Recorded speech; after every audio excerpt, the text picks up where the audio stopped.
E se a busca incessante pelo mais for, na verdade, a raiz de toda a nossa miséria e não a causa de nossa felicidade? O que acontece quando descobrimos que o ouro que tanto cobiçamos é, em sua essência, apenas latão polido, e que a verdadeira joia reside em um lugar que a ganância nos impede de ver? Olhemos à nossa volta, com olhos desarmados da febre da aquisição. Vemos homens e mulheres correndo, suando, ansiosos por um pão que mal saboreiam, por um teto que mal habitam em paz. Acumulam bens como quem acumula pedras para construir uma fortaleza, sem perceber que a fortaleza que precisam erguer não é feita de tijolos e argamassa, mas de aço temperado em nossa própria vontade. Falam de riqueza, de prosperidade, mas o que possuem é apenas um fardo mais pesado a carregar. São escravos de seus próprios luxos, prisioneiros de suas próprias posses. O escravo que possui ouro é menos livre que o escravo que não possui nada, mas entende a natureza de sua própria escravidão.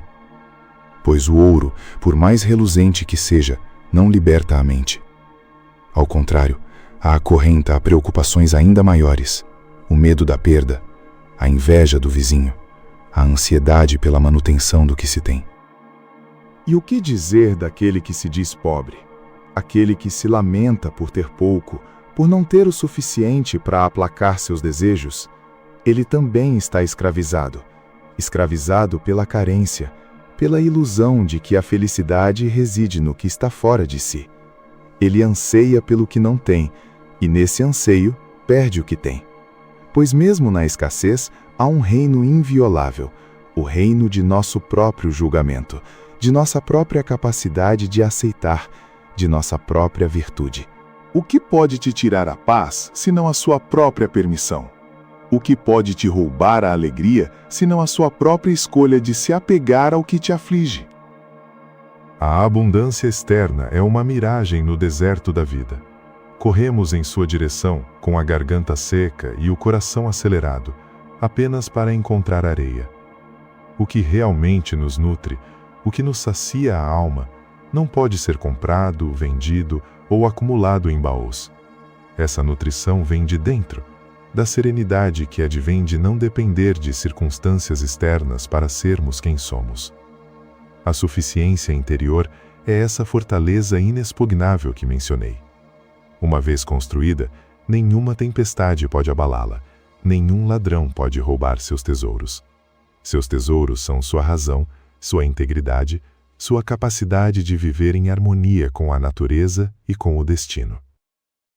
Pergunte a si mesmo, o que te causa mais perturbação?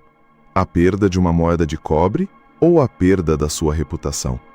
A fome passageira ou a injustiça que você comete ou testemunha? É evidente que o que afeta a nossa essência, nosso caráter, é o que mais nos fere. A riqueza externa, por mais vasta que seja, não pode nos proteger da vergonha, do remorso, da covardia. Pelo contrário, muitas vezes a busca por ela nos leva a atitudes que maculam a alma, que nos afastam da virtude. Um homem rico, mas desonesto, é um homem pobre em sua essência, mesmo que sua casa transborde de ouro. Lembre-se de que a natureza nos deu tudo o que precisamos para sermos felizes. A capacidade de raciocinar, de escolher, de agir corretamente. O sol nasce para todos, o ar nos é dado livremente. O que mais precisamos para um dia de vida? A natureza não nos criou para viver em palácios de ouro, mas para viver em harmonia com o mundo. E essa harmonia só pode ser encontrada quando reconhecemos que a verdadeira riqueza não está em ter muito, mas em precisar de pouco, em contentar-se com o que é suficiente. E ainda não respondi à pergunta que fiz no início, não é mesmo? A pergunta sobre essa busca incessante pelo mais. A resposta reside na nossa própria ignorância. Ignorância sobre o que é verdadeiramente valioso, sobre o que está sob nosso controle e o que não está. Acreditamos que o poder de nos trazer felicidade reside em acumular coisas, em obter reconhecimento, em evitar o desconforto. Mas esse é o erro fundamental. O poder reside em nossa capacidade de julgar, de aceitar, de agir com virtude, independentemente das circunstâncias externas. Essa é a liberdade que nenhuma corrente pode suprimir, nenhuma riqueza pode comprar. Se essa questão ressoa em você tanto quanto ressoa em mim, inscreva-se no canal e continue essa jornada filosófica. Há muito mais a questionar juntos. A suficiência interior não é um estado de resignação passiva, mas um exercício ativo de discernimento e aceitação. É a arte de viver bem com o que a vida nos oferece, sem reclamar do que não nos oferece. É entender que a vida é um jogo e nós recebemos as cartas que nos são dadas. O importante não é ter as melhores cartas, mas jogar bem com as cartas que temos. Se você tem saúde, use-a com sabedoria. Se tem poucas posses, use-as com gratidão. Se enfrenta adversidades, encare-as com coragem e resiliência. A virtude não depende da quantidade de ouro em sua bolsa, mas da retidão de suas ações e intenções. Pense no atleta que treina incansavelmente. Ele não se lamenta por cada gota de suor, por cada músculo dolorido. Ele entende que essas dificuldades são o caminho para a excelência. Da mesma forma, a suficiência interior não significa a ausência de esforço ou de desafios. Significa encontrar valor no processo, na disciplina, na própria prática da virtude. Significa entender que a verdadeira recompensa não está no troféu que reluz, mas na força e no caráter que construímos ao longo do caminho.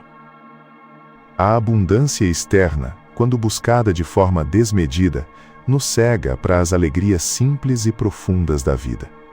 O prazer de uma refeição partilhada, a beleza de um pôr do sol, a companhia de um amigo verdadeiro. Essas riquezas são gratuitas, mas só podem ser desfrutadas por aqueles que não estão tão ocupados contando seu ouro a ponto de esquecer de viver.